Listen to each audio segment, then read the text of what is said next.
Change cabin mga kabisyo or palit ulo project. NKR lang yung lapad nito. Handito na yung cabin naman niya na ikakabit natin. Ito yung dating cabin pala muna. Yung dating cabin, old cabin niya. Ito, yan.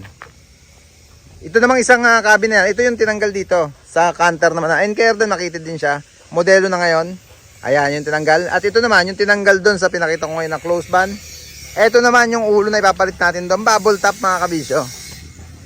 Yan, yung NKR cabin na to. Mga Japan surplus. Pinakonvert ko na yan. Kinonvert na dito sa baluarte natin. Ayan, nakalipat na yung manubela. All goods na. At iupo na. Painting na yan at wiring at upholstery. Ito namang wide na to mga kabisyo. Kung napansin nyo, kung nakita nyo yung pinull out namin or yung tinowing sa Ilocos, yung bangga unit nando sa loob, siya na yan. Yung ipapalit dyan. At meron pa tayo ulit na bagong dating na cabin dito. Mga stock natin. Pakita ko lang sa inyo para kung kailangan ng palitan ng cabin or ng ulo yung unit nyo. Palit ulo. Yan, meron tayong mga stock dito. Ito pa isa canter natin na reserva dito.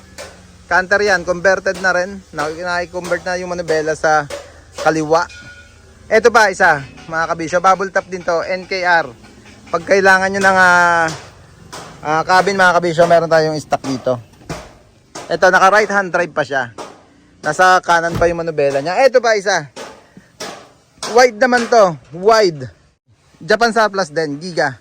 Na NPR. Yan. Mas malapad siya. Mas malapad tong isa na to.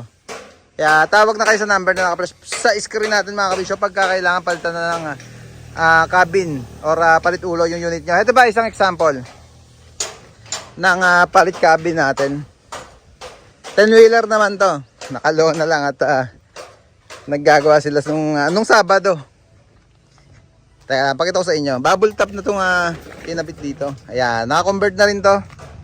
Ito yung kulay violet or purple. Doon nakita nga yung chassis ni hijacker transporter. Gusto daw niyang ganun din ang gawing kulay sa unit niya yan, mga kabisyo. Bubble top. Ito naman yung ulo na tinanggal dyan. Ito, ayan. Siyempre old na. Medyo talagang matagal na sa kanila. Kaya sa palitan yung unit, tama si sir, maayos naman yung unit, mabait daw yung unit. At wala namang nagiging problema. Kaya cabin na lang ang palitan. Na-stay pa sa kanila yung unit, mismong unit. Gumanda pa, naging modelo pa yung kanilang truck mga kabisyo, tractor head. Yan mga kabisyo, ulitin ko ulit. Pag kailangan palitan na ng cabin ng unit nyo, tawag lang kayo sa number na nakapress sa screen natin. Marami tayong reserba.